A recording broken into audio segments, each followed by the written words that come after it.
Good morning, my News Midday TV family. Thank you so much for tuning in this morning, and I'm wishing for everyone a wonderful and a productive day. And in the news this morning for March 22, 2024, minimum wage to increase to $15,000 June 1. The national minimum wage will increase from $13,000 to $15,000 per 40-hour work week effective June 1. The minimum wage for security guards will also move to $15,000 per week, up from $14,000. Prime Minister Andrew Holness made the announcement during his contribution to the budget debate in the House of Representatives on Thursday.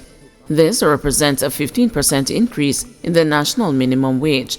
In Parliament on Thursday, Mr. Holness explained that a new increase was in an effort to keep the working class and our poorest abreast with inflation. The hike comes just 1 year after the minimum wage was boosted from $9,000 to $13,000 per 40-hour work week. When it was announced during last year's budget debate, the Prime Minister said that a 44% increase on the national minimum wage was the largest in 20 years. 5-year-old boy and uncle killed in two-vehicle crash. Two people, including a 5-year-old boy, are dead and a third person in hospital following a two-vehicle collision along the Fullers Wood Road in St. Elizabeth on Thursday. The deceased have been identified as 5-year-old Christopher Gallimore of Arlington and his uncle Josh Wayne Rowe of Slipe, both of St. Elizabeth. According to reports, Mr. Rowe was transporting his nephew home from Santa Cruz Prep when he attempted to overtake a vehicle and crashed into a pickup which had been traveling in the opposite direction. The injured people were transported to Black River Hospital, where the boy and Mr. Rowe died while undergoing treatment. The driver of the pickup was treated and admitted. St. Elizabeth has recorded 11 road fatalities since the start of the year. 20-year-old man shot dead at a girlfriend's house in St. Anne. Police investigators in St. Anne have launched a manhunt for gunmen who shot and killed a man while he was reportedly visiting his girlfriend at her house in St. Anne's Bay on Wednesday. The deceased is 20-year-old Jordan Parkinson of Petersfield, St. Mary. Police reports are that about 8:15 p.m., Parkinson was sitting in a bedroom at his girlfriend's house when he was pounced upon by two men who had gained the entry to the premises. One of the men pulled a firearm and opened fire at Parkinson, hitting him in the upper body. The men then fled the scene. The police were alerted and Parkinson was taken to hospital where he was pronounced dead. No motive has yet been established for the gun attack. The St. Anne police are probing the development. Manager testifies in ramp attendant drug trial. A ramp attendant manager testified on Thursday in the case of Jermaine Scott, who is on trial for the possession of 5.5 pounds of cocaine. The drug was discovered in the defendant's raincoat, which was hidden inside a restroom at gate number 2 at the Sangster International Airport. The witness, who works for an airline handling company at the airport, was the only one who testified on Thursday in the ongoing trial, which began last year. During his evidence in chief, the witness stated that he first learned about the incident from his general manager in January last year, while they were having a conversation in the parking lot of the airport's administrative offices. According to him, he was not assigned to work on that particular day.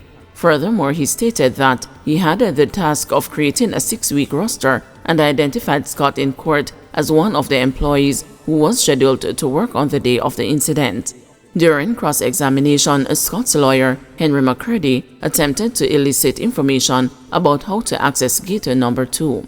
McCurdy was particularly interested in learning about the specific steps and the protocol for entering Gate 2, as well as the attire that employees were required to wear. The witness described the types of uniforms provided and stated that while it may not seem necessary to carry a raincoat when the weather doesn't call for it, the employees also make sure to have one on hand. He went on to explain that upon arrival at the security checkpoint, all employees would be subjected to a thorough inspection, which included the removal of any raincoats they might be wearing at the time. No additional witnesses were called to the stand, and the hearing was scheduled to continue on March 26. Scott's bail was extended. Scott was arrested on January 29 last year during a law enforcement operation by the Narcotics and the Customs Contraband Enforcement Team. On September 4 last year, a customs officer testified that around 11:13 a.m., he was conducting operations on incoming flights and went to the restroom at gate number 2. When he entered, he noticed a ramp attendant exiting the facility, who immediately informed him that he had left his raincoat inside.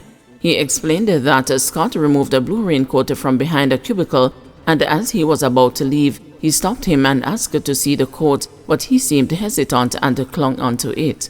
He described how the man eventually handed him the raincoat, which felt unusually heavy and had a package in the pocket, leading him to suspect that it contained drugs. The customs officer stated that he contacted his colleagues and the drug enforcement agents, and the man was then taken to the narcotics office, where they discovered 4 rectangular packets containing cocaine. Scott was subsequently arrested and charged with breaches of the Dangerous Drugs Act. Family of crash victim with severe burns desperate for relative to get help. The family of one of the men who suffered severe burns in a fiery car crash on the PJ Patterson Highway on Monday is desperate to save their relative's life. The police said the driver served to avoid a collision, resulting in him losing control and crashing into an iron railing before the car burst into flames. The driver exited the vehicle and noticed his 3 passengers on fire. Jason Miller, the 25-year-old father to an 11-month-old baby, is in the Kingston Public Hospital battling to stay alive, with his chances of survival looking slim. The family of Mr. Miller say they are being told that the most the hospital can do is to keep him stabilized. His cousin, Sharina Robinson, said he has been refused by the most advanced public hospitals, all saying his injuries are too far gone. At the moment, what is happening at Kingston Public is that they're saying that they cannot do anything for him here. And University Hospital has refused him.